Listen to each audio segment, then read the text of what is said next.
Hello, আমি একটা ছোট্ট সাক্ষ্য দিচ্ছি।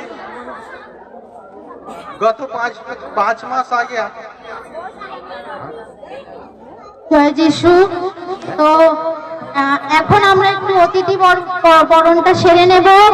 তো অতিথি হিসেবে যাদেরকে নিমন্ত্রণ বা আমন্ত্রণ করা হয়েছে তারা যদি এসে থাকেন একটু আমাদের স্টেজের পাশে আসবেন। আমাদের সীমন্তদা আছে এখানে, সবাইকে একটু আসার জন্য অনুরোধ করা হচ্ছে। তো অতিথিতে যখন বরণ হবে সবাই মিলে একটু করতালি দিয়ে তাদেরকে বরণ করবে।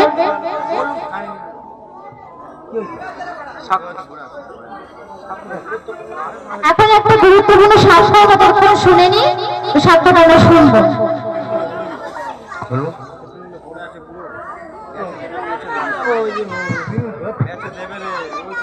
জয় যিশু, হালেলুয়া। প্রিয় ভাই বোন, আমি একটা সাক্ষ্য দিচ্ছি।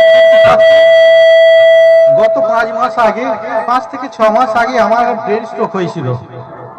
তো সঙ্গে সঙ্গে আমার আত্মীয় স্বজনের সব প্রিয়জনের সব ওই নার্সিংহোমে নিয়ে গিয়েছিল, কিন্তু নিয়ে গিয়েও কোনো ফল হয়নি। 19 দিন নার্সিংহোমে থাকার পরে সব কিছু করে, যে এমআরআই, সিটি স্ক্যান, ফিজিক্যাল সবই করে, যা কিছু করা ছিল সবই কিছু হয়েছে। এবং পুরোদস্ত মানে আমার যত মানে ওষুধ দরকার সব কিছুই খেয়েছি, কিন্তু কিছুতেই কিছু ফল পাচ্ছি না। তারপরে 21 দিন ছিলাম, থাকার পরে কি 18 দিন কিছু খেতে পারিনি। 18 থেকে 19 দিন কিছুই খেতে পারিনি, না খাওয়ার মতো কোনো রকমের একটা বিস্কুট খাচ্ছি বা জল খাচ্ছি, আর যা খাচ্ছি সঙ্গে সঙ্গে বেরিয়ে যাচ্ছে, মানে সব কিছুই গন্ধ, কিছুই খেতে পারছি না। তারপরে ওই 21 দিন রাখার পরে ওরা বললো কি বলে এ আর কিছু করা যাবে না, এ আর কিছু করার নেই, আপনারা বাড়ি নিয়ে চলে যান।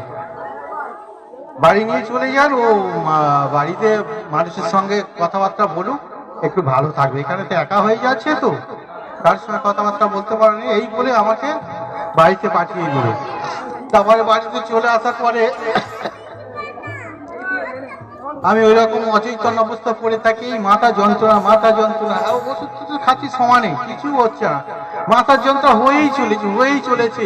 এক সময় আমি এমন অচৈতন্য অবস্থা পড়ে আছি, ওই ওষুধ আর খেতে ইচ্ছা হচ্ছে না। আমি যে আসছে রয়েছি বই, আমি মরে যাবো। এমন সময় এমন হয়ে গেছি, ওই বিছানায় শুয়ে আছি, মুখে দিয়ে জল গড়িয়ে যাচ্ছে, সবাই দেখছি, এক সময় দেখছি সবাই মুখে জল দিচ্ছে। তখন আমার হঠাৎ মনে হলো, এ বাবা আমি কি মরে যাবো এক্ষুনি। হ্যাঁ, তখন এরকম হতে তারপরে আমার এক বৌদি ছিল, ওই যিশু প্রার্থনা করতো, উনি বললো কি বলে এক কাজ করো, সব তো শেষ পর্যায়ে এসে গেছে, উনি বললো কি একবার প্রার্থনা করে দাও। বলতে প্রার্থনা খবর দেওয়া হলো যথাসময়ে।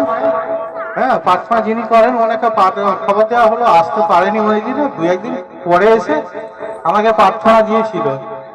এবং আমার ওই বিছানা থেকে একদম আবার মনে ছিল কি বলে ওনাকে নামিয়ে দাও, উনি আর বাঁচবেন না।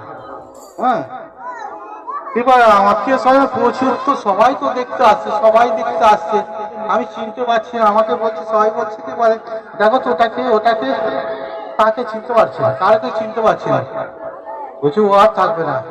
এক সময় এমন হয়েছে দেখি না, সবাই মুখে জল দিচ্ছে, আমি বলি এ বাবা আমি কি মরে যাবো এক্ষুনি। হ্যাঁ, এই বলি আমার সেই সময় এসে গেছিল। তারপরে 2 দিন পরে আমাকে ওই প্রার্থনা দেওয়া হয়েছিল।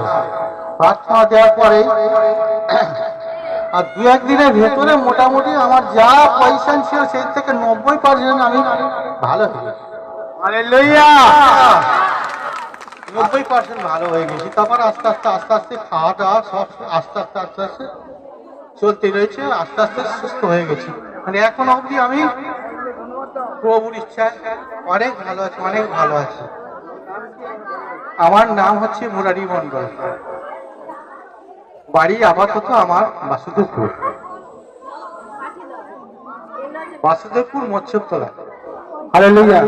আজ এই মাথায় ব্রেনের স্ট্রোক হওয়ার পরে রক্ত নষ্ট হয়ে গিয়েছিল, হাসপাতাল থেকে ছেড়ে দিয়েছিল, আর কিচ্ছু করা যাবে না, রক্ত বসে সেটা মানে পচা গন্ধ পাচ্ছিল উনি, কোনো খাবারের স্বাদ পাচ্ছিল না। 16 দিন উনি খায়নি, আত্মীয় স্বজন সবাই দেখতে আসছিল। কিন্তু সেখান থেকে উনি বুঝতে পারছে যে আমার গালে জল দেওয়া হচ্ছে কেন শুধু, তখন উনি বুঝতে পারছে যে আমার এই জগৎ শেষ হয়ে গেছে। আর সেখান থেকে শুধুমাত্র বিশ্বাসের প্রার্থনাতে ঈশ্বর ওনার জীবনে অলৌকিক কাজ করেছে। হালেলুয়া। তাই আজ আপনার একটা বিশ্বাসে ঈশ্বর আপনার সঙ্গে কথা বলতে পারে।